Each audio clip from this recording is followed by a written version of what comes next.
Hello viewer, we are going to use these designs and then make a clipping mask there on it. We will spread the shape or a picture on that. So let's create the clipping mask on that shape. So there it is. We will have some more shapes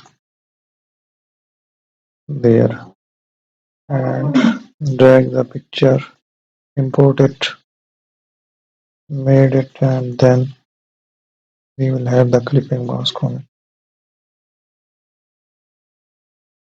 So let's delete the custom shapes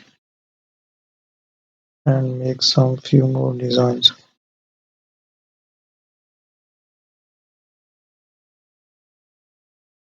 So drag the picture again and repeat for the similar